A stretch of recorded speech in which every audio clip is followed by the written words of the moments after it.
tell me a little bit about what the second chance offer is and for the community so they understand a little bit more about what the second chance offer is and why it's important to have one in their business. Yeah, so this is super simple. So first and foremost, this is one of those super easy, really tactics. It's really a tactic and a strategy that everybody in A&M can implement to increase their average cart value, meaning to increase the amount of money that every new customer spends with them. And the second chance offer, which is something that I coined, I don't know, maybe about 4 years ago, is exactly what it says. It is giving your your customers a second chance to take advantage of of an upsell, of a downsell, of an add-on offer that they passed on when they first became a customer. So let me take a step back for 1 second. So all of our A&M members likely know that when you present an offer after the order form, after the shopping cart, after a new customer has entered their credit card information and pressed submit, it's typically referred to as either an upsell, it's a cross-sell, sometimes it's a downsell, sometimes it's like what we recommend, which is an add-on offer.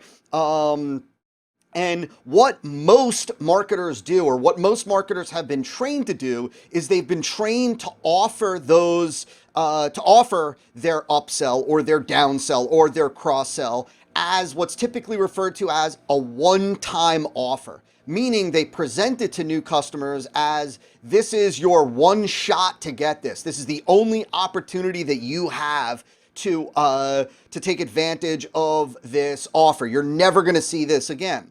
And what happens is they lose an overwhelming majority of customers from taking advantage of that offer. In other words, maybe they have 70%, maybe they have 30% of their new customers that take advantage of that upsell. And because they've offered it as a one-time offer, they've lost the opportunity on the other 70%, meaning the other 70% of their new customers said no at the time of purchase, and now they don't have a chance to take advantage of that offer again. And so what the second chance offer does is it corrects that. The second chance offer gives new customers the opportunity to take advantage of of one of those offers, one of those add-on, upsell, downsell, cross-sells that they passed on, and works every single time that we've included it in a campaign, which we've been doing now for, like I said, about 4 years or so. Does that answer the question? Man.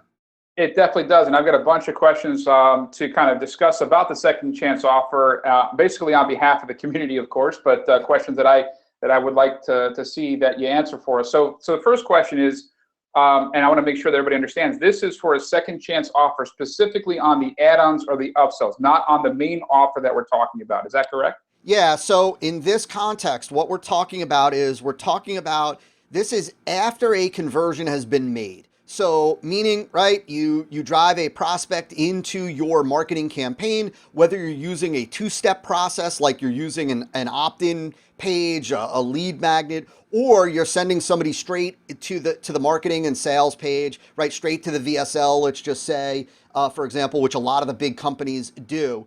What we're talking about here is what happens when a customer they fill out the order form to take advantage of the main product, the main offer. They submit their credit card information, and then they're presented with an upsell, a downsell, a cross-sell, an add-on, whatever it may be. For argument's sake, let's call it an upsell, and they say no, right? They say no, I don't want that at the point of checkout. Well, the thing that we're talking about, David, is that it's common practice for whatever reason.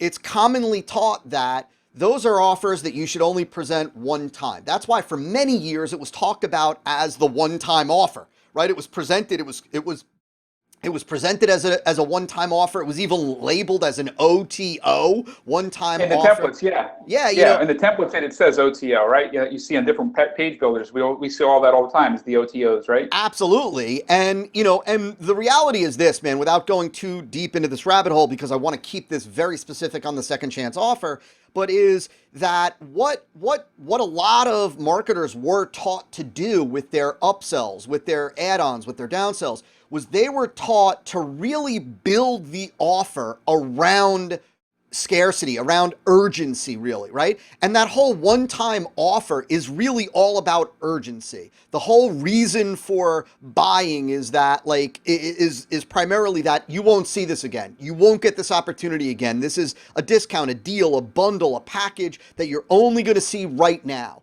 And so marketers were taught that the focus of that offer was that whole urgency. And because of that, they had to present it as a one-time offer. And so that's what you used to see all the time. But when we started testing this second chance, and we found that, like, we were seeing, upwards of 15% take advantage of that second chance offer, that adds a tremendous amount of money to your average order value, which is one of the most important metrics as we talk about elsewhere in Acquire and Monetize, for a marketer to increase. The other thing, David, to be real, is that I find it like, look, when you're offering an upsell, an add-on, a downsell, whatever it may be, it's almost always with a front-end campaign, right? With a front-end funnel, with a prospect who is now becoming a new customer for the very first time with you. I find it to be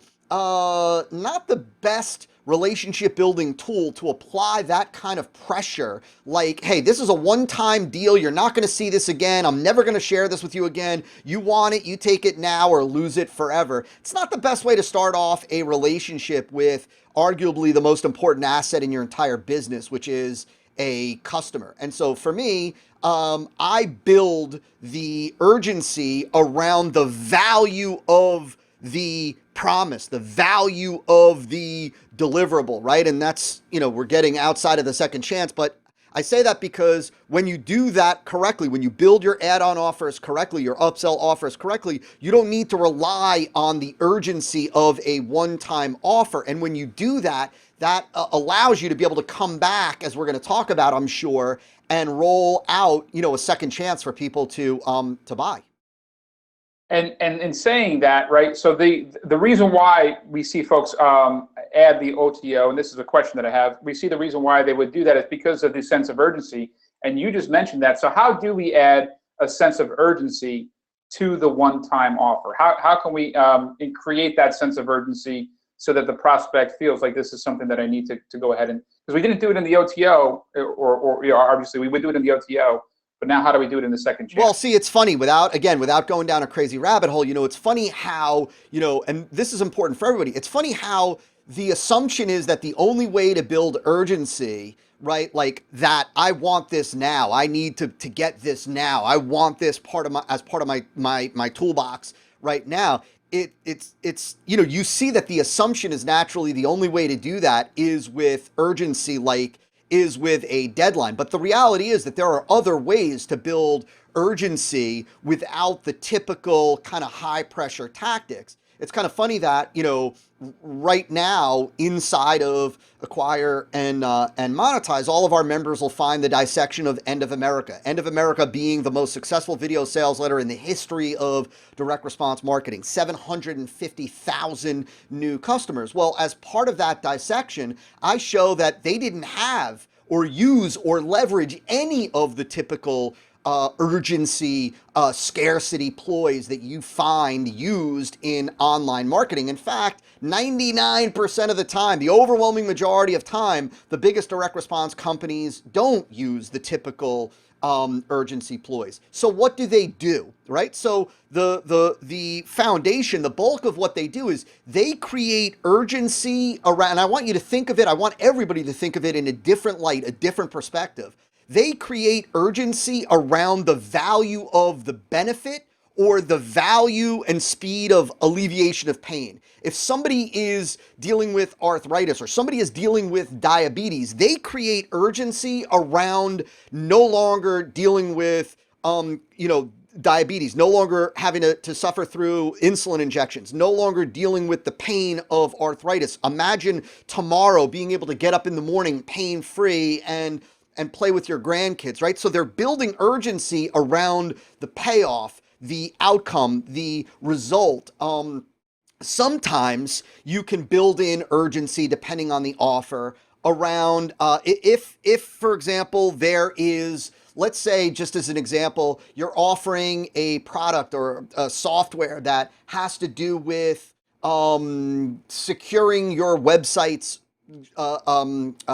search engine rankings, right? And you talk about how there's an algorithm update coming. Google announced an algorithm update that's going to wipe out the majority of top 10 listings. And here is a tool that you can use to immediately secure your rankings. Well, urgency is built around what is going on in the environment. It's built around the context of the problem. It's built around the fact that you want to get this now before the algorithm changes and your listings are wiped out. So you're either building that urgency around the payoff, the benefits, the alleviation of pain, or based on what is going on in the environment, right? That something is about to happen, and if you wait and delay on action, your problem will worsen, or you won't be able to dial it back, etc. The final thing that I would say, David, is that just because it's not a one-time offer doesn't mean that it can't and shouldn't be presented as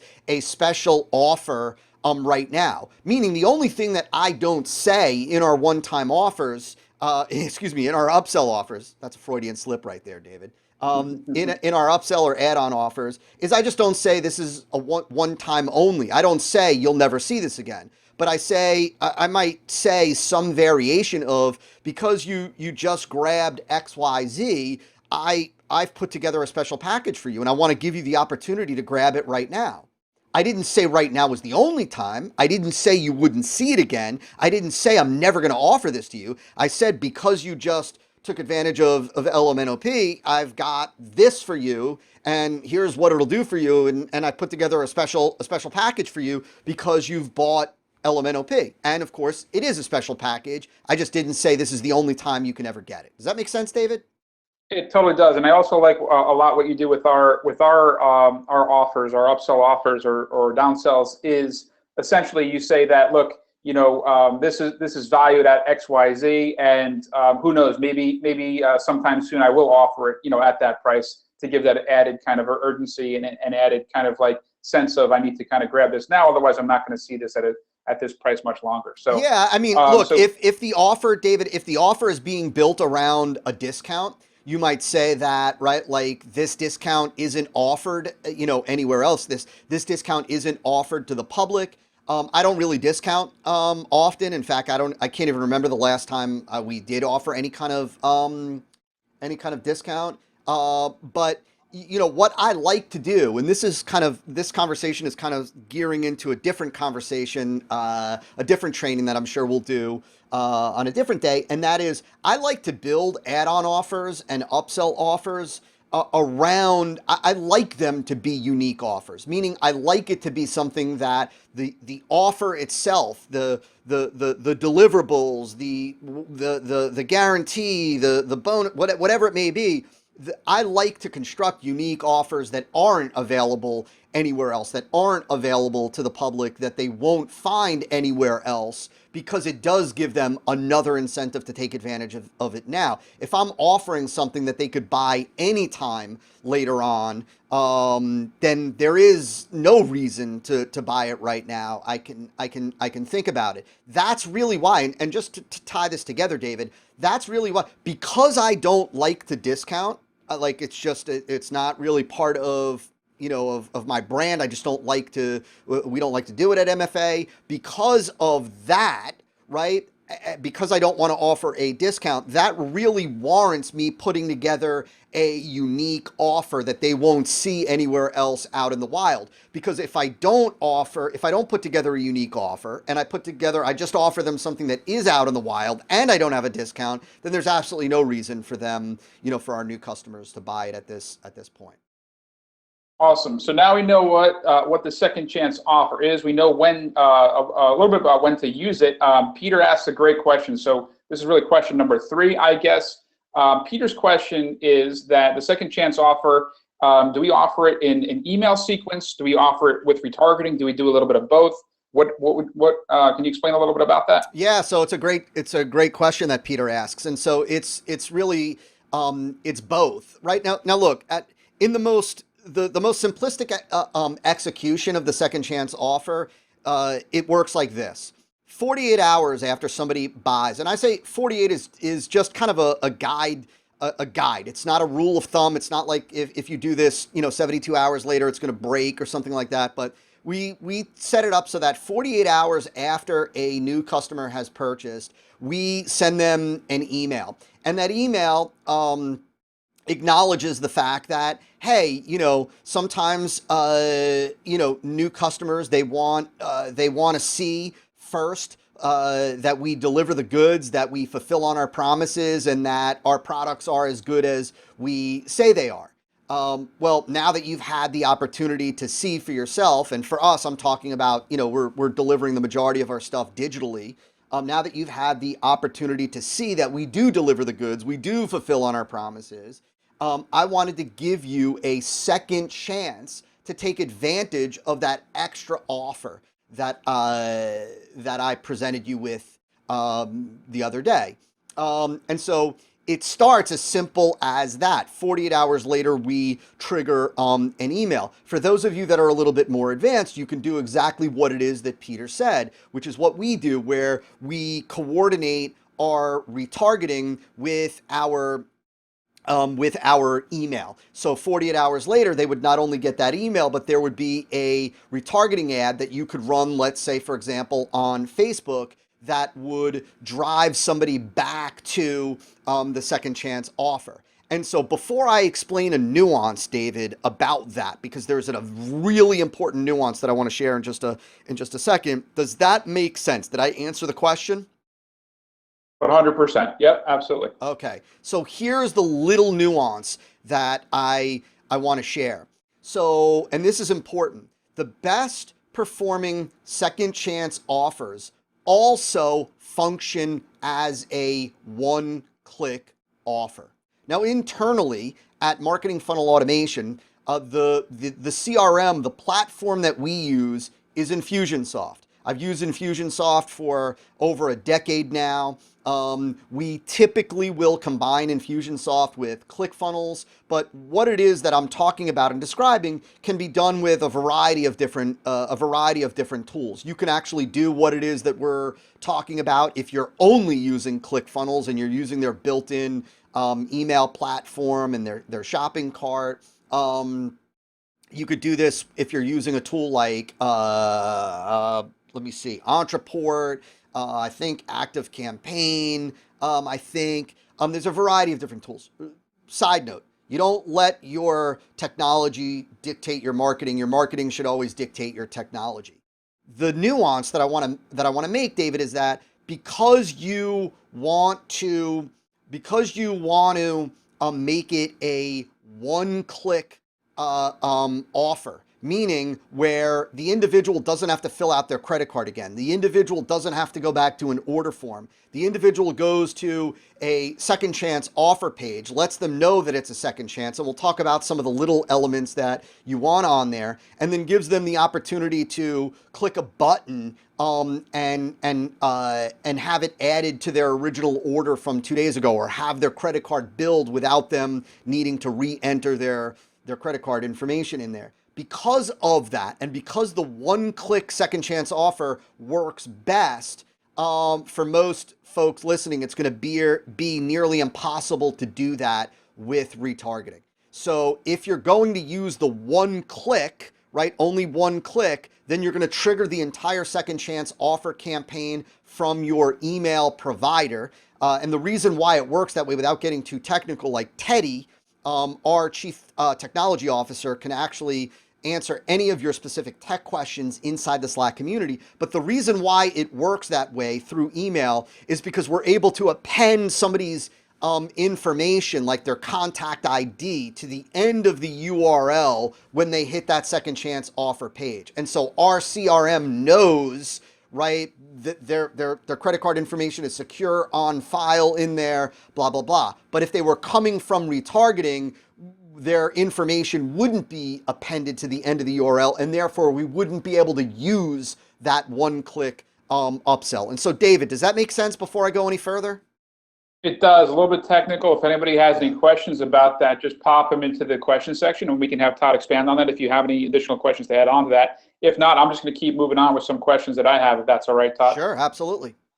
So having said that, this second chance offer, we're not going to offer it forever, right? We're not going to allow this second chance offer to exist forever. So how do we then state that this is a limited time second chance offer to this opportunity to grab this additional piece to add to their product? Yeah, exactly. You're absolutely right. We don't want to roll this out as an open-ended offer. You want to make the second chance offer is really a 48-hour offer, meaning so 48 hours after somebody buys, we're going to email them, letting them know that they have a second chance to take advantage of the same deal, the same offer, the same bundle, and then it's only available for the next 48 hours. So it starts 48 hours after they buy, and then it's available for 48 hours. Now, there's a lot of different ways that you can do this, that you can execute this. So let me start with the way that we use, the best way, and then I'll give you an alternative. So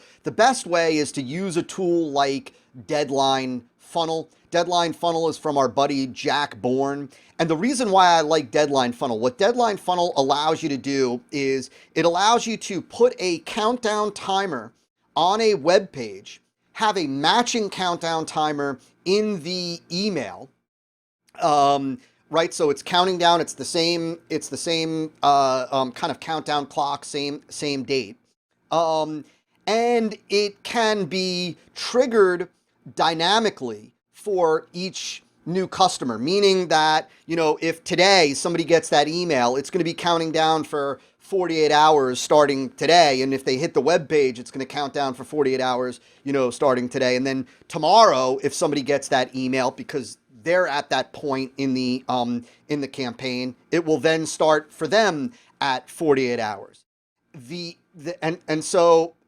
So everybody gets the email at the right time, and everybody has 48 hours to take advantage of the offer. But Deadline Funnel goes one step further, which is what I really love about it, and that is that Deadline Funnel allows you to, what's called, David, without getting too confusing, hard code the date for each contact, for each individual. What that means is that the typical countdown timer that is on a web page is really just based on a browser. And so that means that if I use Chrome and I close Chrome and open Safari, that countdown timer will start over from scratch. Or if I go on my iPad, or if I go on my iPhone, or if I go on my MacBook or something like that, every device, right, I can restart the countdown. Or I can just clear the cookies on the browser, an advanced tactic, and restart the timer. And while I think that that's okay, for me, I like to try to maintain, full integrity. And so what Deadline Funnel does is it hard codes it. That means it doesn't matter if they clear the cookies on their browser. It doesn't mean if they open up another device. It doesn't mean if they go on their iPhone, their iPad. They literally have a 48-hour window, and that 48-hour window begins on once the campaign is triggered and ends 48 hours later. It doesn't require them to click on the link. It doesn't require, no matter what, it starts when we say it starts and it ends when we say it ends. And so that's one way. Another way to do it is to not use a tool like Deadline Funnel and to use the built-in countdown tools that you find in your page builder. So if you're using ClickFunnels, and ClickFunnels in Lead Pages has their own built-in countdown timer, any of the other page builders have the countdown timer built in. Today there are also email tools that you can have a countdown timer in. It won't necessarily be synced up with the page, but you can place a countdown timer right in the email, and you could place another countdown timer right on your web page, and it'll work. It's cookie based, and so you just have to know that if somebody clears their cookies on their browser or switches to a different browser or device, it'll start over. But nevertheless, and the other thing is that if you don't use the countdown in the email I'm sorry if I'm getting and David, if I'm getting too deep in the woods, just let me know, stop me. That's what we've got Teddy for, our chief technology officer inside of the community. But if you have a link inside of the email, if all you do is you send out an email and there's no countdown timer in there, and that sends somebody to a web page that has the countdown timer on the web page, like I said, they can switch browsers if they want. Also, what that means is that if they don't click on the link in the email for 2 weeks, when they do click on the link in the email 2 weeks later, it will then start the 48 hours. So right, like, does that make sense, David? That's one of the reasons why I love a tool like Deadline Funnel, because it allows you to, when you say it starts today and it ends in 48 hours, it starts today and it ends in 48 hours every time you say it, without fail, regardless of whether somebody switches browsers, blah, blah, blah, blah, blah. Make sense, David? It absolutely does. And I think, to be quite honest with you, I think to the end user, right, it actually makes more sense even to the end user, because now it's like, well, if I do want to have some time to decide, on this, whatever, it's going to follow me. And I think it does it specifically by your contact record in this specific, mail technology, whatever autoresponder technology you're using. So it attaches itself to that specific contact record. So it's following that contact. It's the record. most, Again, it is the most, yeah, it's the most ethical way to do it, because unlike, yeah. like, look, you go to so many pages, so many web pages on the net that say, here's an offer and it's got a countdown timer. Well, in many cases, if you hit refresh, the countdown's going to start over. If you clear your cookies, it's going to start over. Or if you switch to a different computer, it's going to start over. Here, with a tool like Deadline Funnel, and we used it before Jack created Deadline Funnel, we used special coding. We had this coded. Where now when you say it starts, it starts. When you say it ends, it ends. There is no switching. Now you've got complete integrity when you say that there's a deadline, right? Now each person has their own 48 hours to take advantage of it, and there is no shenanigans. There's no backdoor link. There's no, like, unless they start the whole process over with a different email and yada, yada, yada.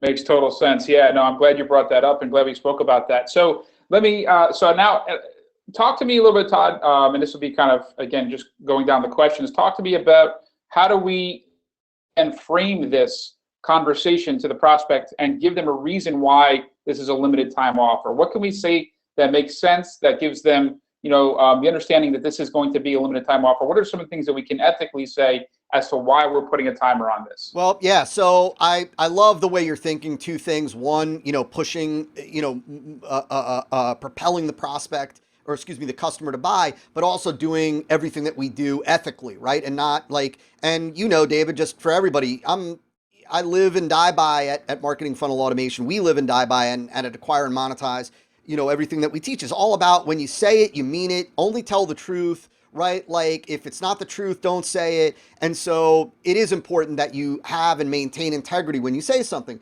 So, there's a couple things. The thing that, because when I'm creating our add-on offers, our upsells, because I'm looking to create something that is not available to the public, is not available anywhere else, is not in our product catalog, I'm able to say that this is, right, like, this is an exclusive offer. This is an exclusive offer for you because you just invested in LMNOP, and I've put this together for you to help you do blah, blah, blah, blah, blah, blah, blah, blah, blah. Well, that allows me, during the presentation of that offer, as well as during the presentation of the second chance, to say that, right, like during the second chance, I'm able to say, like, look, because I know that a lot of new customers want to put companies to the test. They want to see that we deliver the good. They want to see if we fulfill on our promises. And now you've had the opportunity to see that. And so because of that, I want to give you another chance, a second opportunity to take advantage of that offer that I told you about the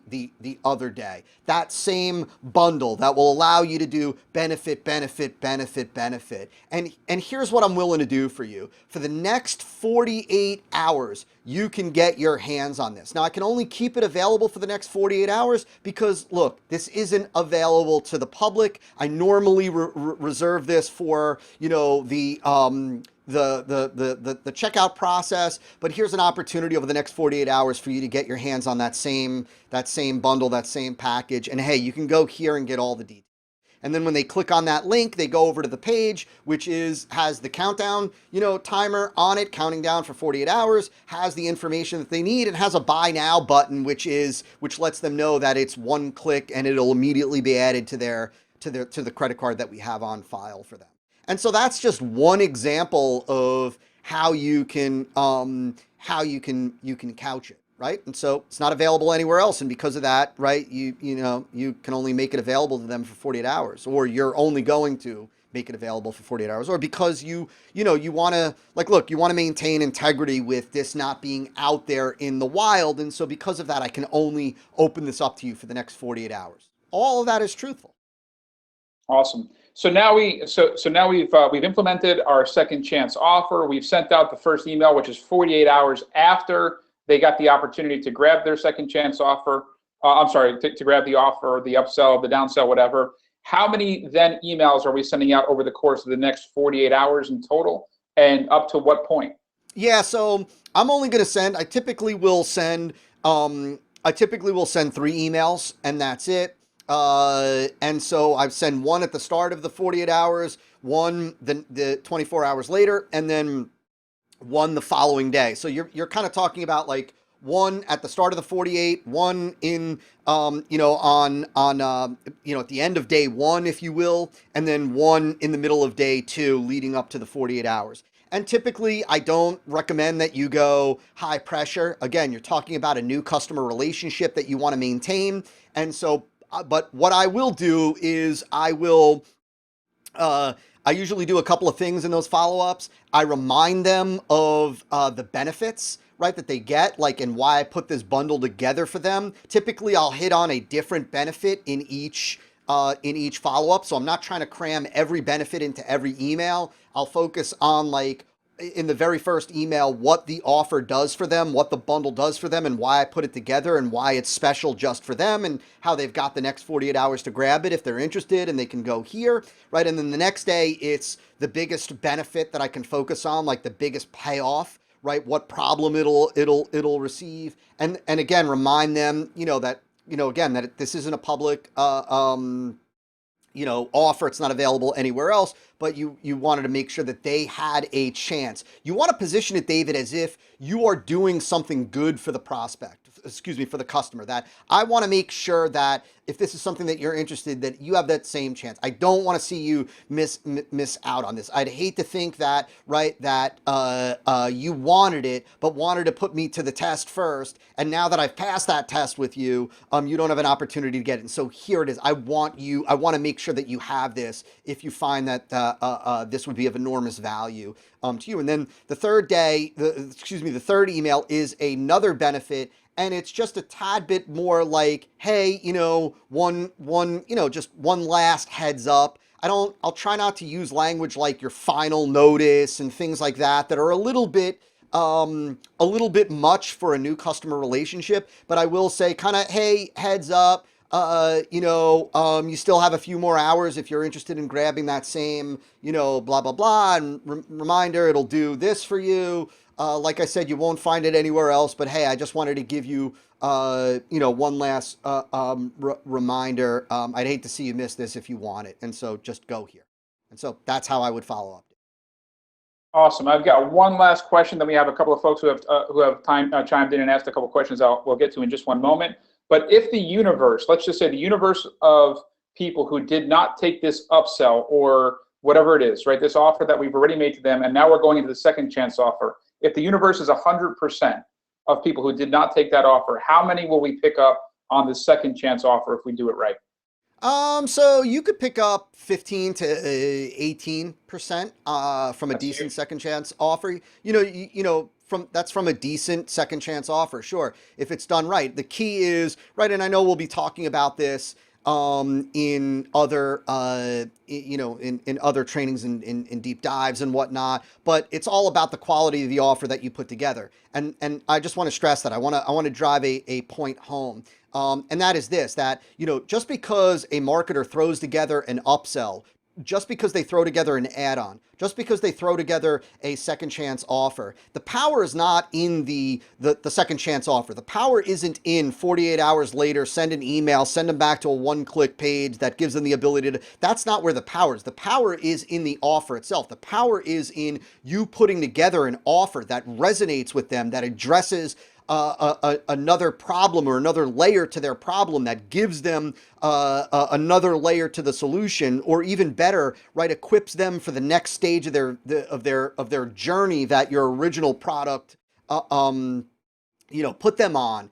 And it's got to be a stellar offer. It's got to be something that they say, right, like, this is great, this is exactly what I want, this is juicy, this is sexy, this is the best. That's what does the heavy lifting. The second chance offer, that's why I really, we saved this for one of the tactical implementation sessions, because it's really just that. It's a tactic. It's a tactical way of rolling out an additional offer. At the root, it needs to be a great offer. Don't think that it's the tactical execution that does the heavy lifting. It's just like this, David. It's just like a lot of folks think that, because if I offer a lead magnet with a page that has a button that allows somebody to enter their email, that I'm automatically going to get tons of email addresses. But that's just the tactical way of implementing the strategy of offering a valuable piece of information to the right person who wants it and who sees it as the answer right now. That's what does the heavy lifting. And so the same thing applies here. You've got a good second chance, you've got a good offer that is at the root of the second chance offer process, and you could certainly see 15 to 18% take advantage of this. Absolutely. And I wish you would just get a little bit more passionate about that, Todd. I'm not just joking with you. So we've got a couple questions here, and again, just so everybody knows, we're here at the Tactical Implementation Q&A. This happens every fourth Monday of every month. We're going to be going over a specific topic in the Tactical Implementation Q&A, and you can ask any question that you'd like and submit it to me beforehand through the form that you guys see. That is going to be in their Slack community and also sent to you in the email newsletter. So as we move on here, just a couple questions from the audience. So Peter asked, you had made the suggestion that this is typically done on the front end. Do we ever do the second chance offer on the back end? Well, so it's an interesting question, and so the answer is that I would use the second chance offer anytime you have an upsell, downsell, add-on offer sequence. So anytime you are offering an upsell, a downsell, an add-on offer, you should have a second chance offer sequence for the people that don't take advantage of it.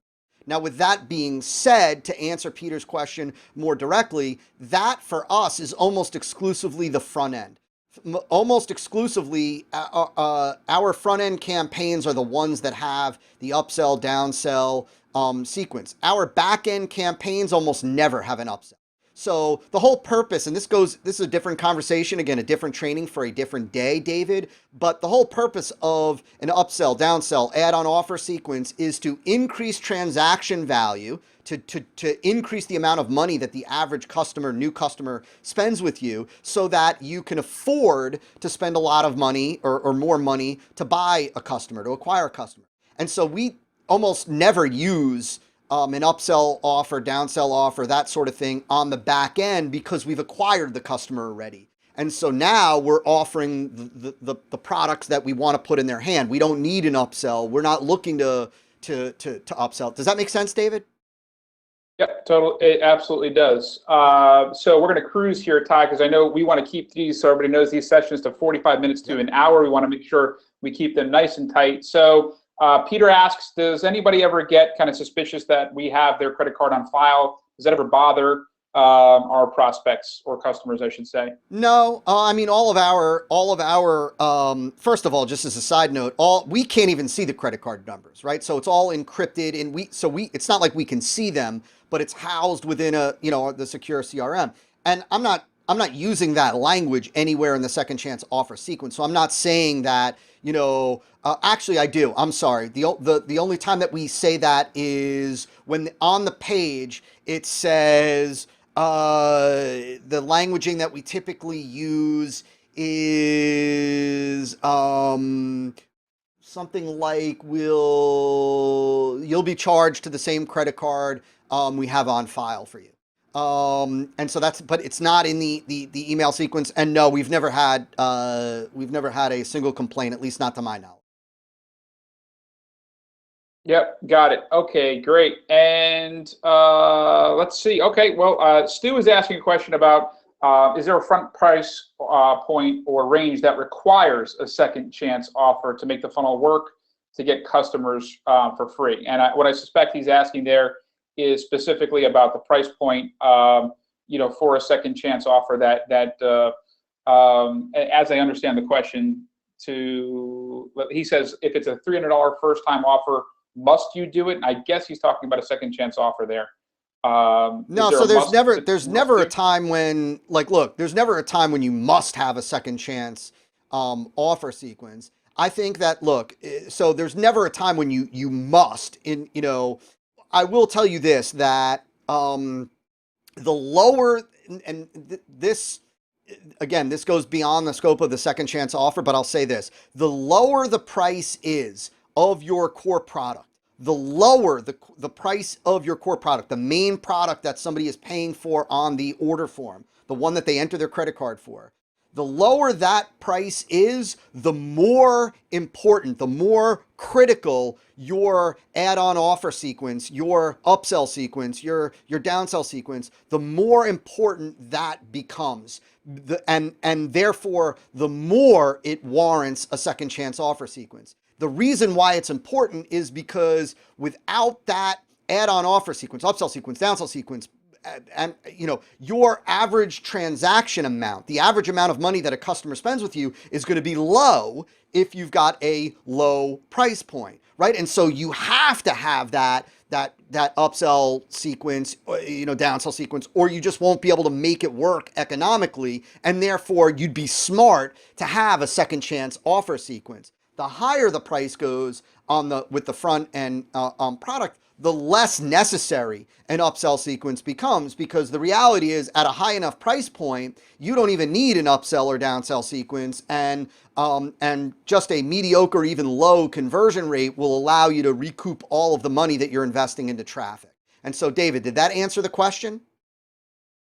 Absolutely, my friend. Thank you so very much, Todd. So that is it, everybody. That is the second chance offer. We've now learned what the second chance offer is, when to use it. We know when to implement it, the timing behind it all. We know everything that we need to say, how to make sure it's ethical. We know now the deadline, how to implement a deadline, and certainly we know that the benefit being huge, right? Huge if we do it properly. So my challenge now for everybody on this call is to now either think of a campaign that you have going right now, or a campaign that you're thinking about setting up, and how you're going to use the second chance offer in your marketing and in your business, and what campaign, again, that you're going to be using it in.